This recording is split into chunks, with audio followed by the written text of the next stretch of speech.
Bonjour, j'espère que ça va bien. Donc, bienvenue à ma chaîne Dieu intime et amoureux. Je vous parle aujourd'hui évidemment de prier. Je pense que c'est la chose qui est la plus essentielle, premièrement, pour changer son intérieur, changer son cœur. Et c'est ça l'avenir finalement. Le nouveau monde à un moment donné qui va arriver va être basé sur l'amour et la paix. Et ça passe par Marie, pour moi, ça passe par Marie. Les messages clairs, les messages, les vraies choses de Dieu et non de Satan viennent du ciel. Donc, ils ne viennent pas de la terre, ils ne viennent pas de l'école des hommes, donc de l'esprit du monde. L'esprit du monde, c'est quoi? C'est tous les livres qui vous disent que vous pouvez devenir Dieu. Oubliez ça. On ne peut pas venir Dieu. Dieu a créé mon âme, je ne deviendrai jamais Dieu. Je dois me prosterner devant mon Créateur. Et j'ai aucun pouvoir, vous n'avez aucun pouvoir sur votre vie actuellement. Vous pouvez mourir dans les prochaines heures. Je peux mourir dans les prochaines heures. Ça, c'est même s'il n'y a pas de pandémie, tout le monde, on est fragile par rapport à la mort. Donc, qu'est-ce qu'on fait? C'est qu'on remet notre vie en Dieu. On se convertit à Dieu, à l'amour de Dieu. Ce que Dieu est venu instaurer sur la terre, on l'a renié. Imaginez qu'on a renié Dieu. Pierre, le meilleur apôtre, finalement, a renié Dieu dans les derniers temps.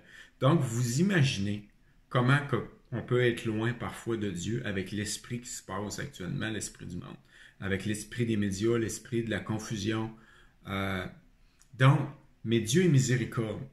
Dieu nous offre le pardon, mais il faut suivre ce qu'il demande. Il faut suivre sa parole. Il faut suivre, je vous dirais, d'aller dans une église, de trouver un prêtre pour vous confesser. Là, je dis ça, allez plus loin que la religion, allez plus loin que les prêtres ou la vie que vous pouvez juger des prêtres qui est désordonnée. Le Christ a dit, je passerai dans le prêtre. Peu importe la vie du prêtre, peu importe qu'est-ce qu'il a fait, le Christ a dit, ce sera moi qui agirait à la place du prêtre. Donc, quand vous allez vous confesser, c'est que vous commencez à purifier votre âme. La prière aussi purifie notre âme. Mais la confession, c'est vraiment important. Donc, de retourner aux sources de vos grands-parents. Vos grands-parents ne sont pas des idiots. Nos grands-parents avaient des croyances. Nos grands-parents agissaient avec amour et essayaient chaque jour de respecter Dieu. OK? Évidemment, il y avait des exceptions, c'était pas tout le monde, mais essayer d'avoir une certaine valeur de charité chrétienne envers les autres, donc était beaucoup axé sur le partage, c'était pas dans l'individualisation, l'individu, dans la société de l'amour-propre. Donc, on est dans une société d'amour-propre. Donc, j'ai ma maison, j'ai mon argent, mais je veux dire, tout ça, on l'a vu avec les marchés financiers, tout peut s'effondrer en quelques heures, finalement. Donc, c'est pour que je vous dis qu'on est fragile et qu'on doit recourir au message de la Vierge. Les messages de la Vierge sont toujours simples. C'est de prier, prier, prier pour justement convertir notre cœur, être prêt à accueillir Dieu dans notre vie. Il y aura un avertissement, un dernier avertissement. Je ne sais pas quand, je ne suis pas devin. Il n'y a personne d'ailleurs, Dieu a bien dit qu'il n'y a personne qui sait les heures, les dates.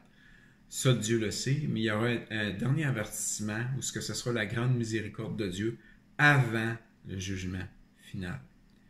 Et je ne sais pas quand. Ça peut être dans 10 ans, ça peut être dans 100 ans, ça peut être dans les 2 prochaines années, ça peut être dans le prochain 6 mois. Ça, Dieu le sait.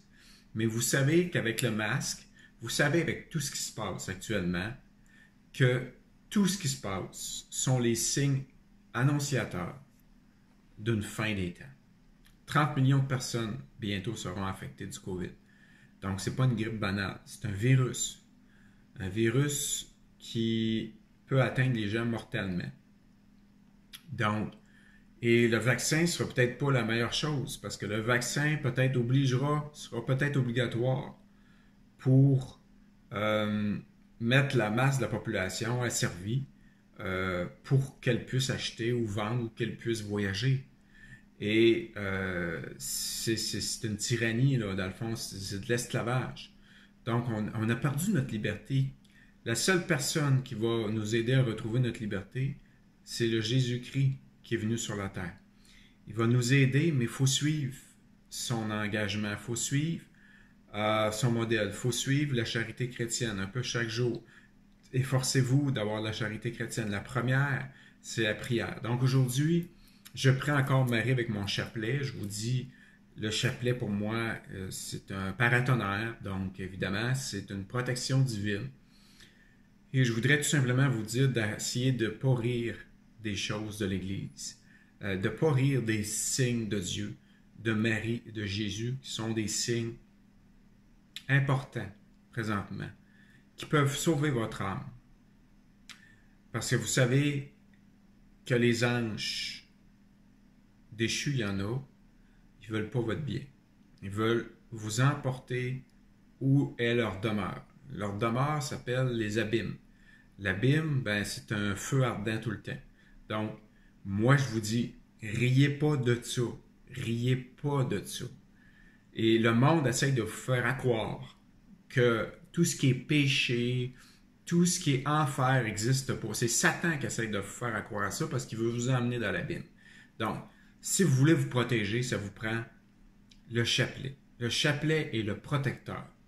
Donc, de prendre le chapelet, de le prier. Donc, aujourd'hui, comme je vous dis, c'est 10 Je vous salue Marie pour justement vous encourager à la conversion de votre cœur et la conversion surtout à suivre Jésus et Marie dans leurs enseignements et surtout de prier pour sauver votre âme, sauver l'âme de vos proches. C'est vraiment important. Je vous salue Marie, pleine de grâce, le Seigneur est avec vous. Vous êtes bénie entre toutes les femmes, et Jésus, le fruit de vos entrailles, est béni. Sainte Marie, Mère de Dieu, priez pour nos pécheurs, maintenant et à l'heure de notre mort. Amen. Je vous salue Marie, pleine de grâce, le Seigneur est avec vous.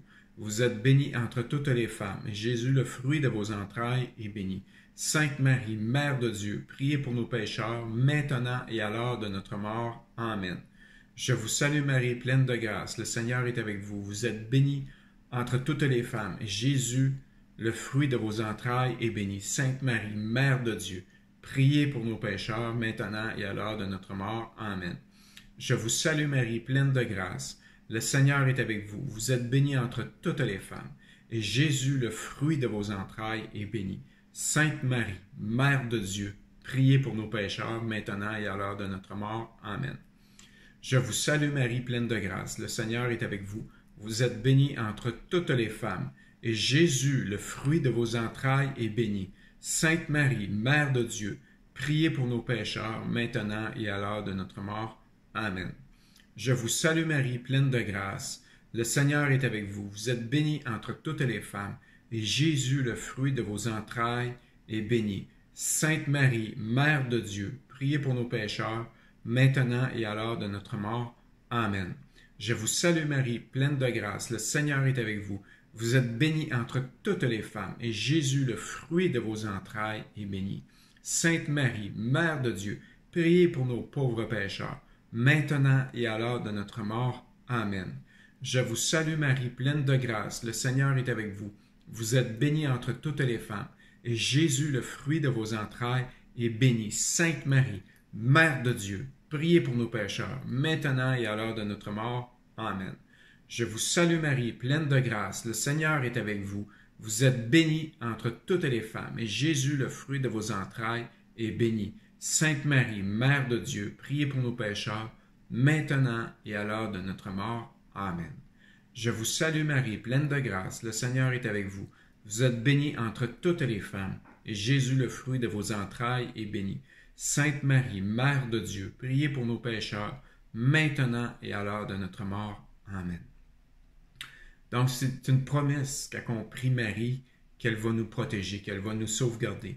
Vous savez, il y a des saints qui sont morts et leur corps n'est pas décomposé. Il y a une raison pourquoi, je veux dire, il n'y a pas de hasard. Donc, ils ont prié toute leur vie le chapelet. Et ils sont protégés. Leur corps ne sera jamais détruit.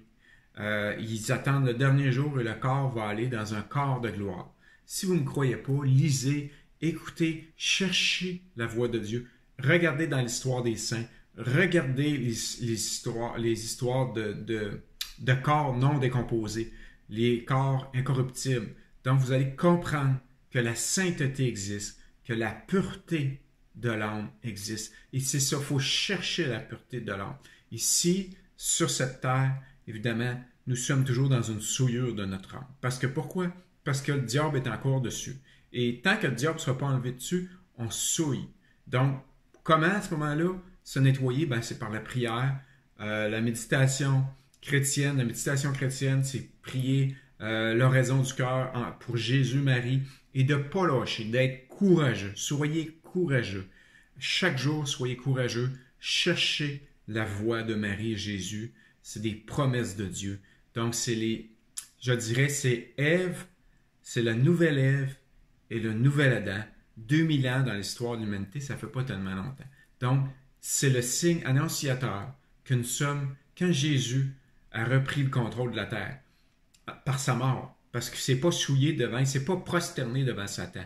Si ça aurait prosterné en ayant des châteaux ou en ayant quoi que ce soit, la bataille aurait été perdue. Mais il a gagné la bataille en mourant sur une croix. Donc, il s'est offert en sacrifice pour sauver les hommes de l'enfer éternel. Donc, il faut suivre. Il faut accepter Jésus dans sa vie. Il faut accepter la croix de Jésus. Il faut accepter. Je vous dis, c'est vraiment important. Je viens d'un monde qui s'appelle la finance. Pourquoi je parlerais de ça? Parce que on a un appel intérieur, il y a un appel à un changement. Et c'est ça. Donc, il faut aller vers ce que Dieu a enseigné par le Christ, par son Fils qu'il a sacrifié pour nos âmes. Pourquoi un Dieu s'est réincarné? Pensez-vous pourquoi un Dieu s'est réincarné? Pourquoi qu'un Dieu aurait pris un corps de chair pour aller souffrir sur une croix? Pensez-vous que c'est pas symbolique? C'est ultra symbolique. C'est ultra puissant. S'il n'aurait pas venu, il n'aurait pas fait ça, c'est parce que tout serait beau, la terre serait belle, il n'y aurait pas eu de guerre, il n'y aurait pas eu de péché, il n'y aurait rien eu. Tout le monde serait dans la paix, dans l'amour éternel. Mais ce n'est pas le cas. Il a fallu qu'il vienne perdre sa propre vie mortelle pour nous réveiller. C'est le grand réveil des âmes depuis 2000 ans. Et les gens continuent de nier ça. Écoutez, la terre a tremblé. Quand Jésus est mort sur la croix, la terre a tremblé. Les pires Romains ont dit que Jésus-Christ était vraiment le Fils de Dieu. Le rideau du temple s'est déchiré en deux. Et quand Jésus va revenir, quand il y aura l'événement, l'illumination des consciences, quand ça arrivera dans le ciel, la terre va trembler, il y aura des tremblements de terre, parce que c'est Dieu qui a créé les astres. C'est Dieu. Dieu a tout créé, a créé votre âme. Donc, il faut se prosterner devant notre Créateur et pas se prosterner devant soi-même. C'est un non-sens. C'est s'attirer sa propre mort éternelle. Donc, il faut se prosterner devant le Créateur qui a créé votre âme. Vous êtes un sanctuaire de Dieu. Et ce sanctuaire-là demande de le purifier. Donc, c'était ma vidéo aujourd'hui. Je vous laisse là-dessus en espérant que ça vous a inspiré dans ce grand réveil spirituel saint. Le grand réveil spirituel saint, pas dans l'idéologie des hommes, pas dans ce qui se vend sur le marché, mais dans l'idéologie du cœur et de Dieu.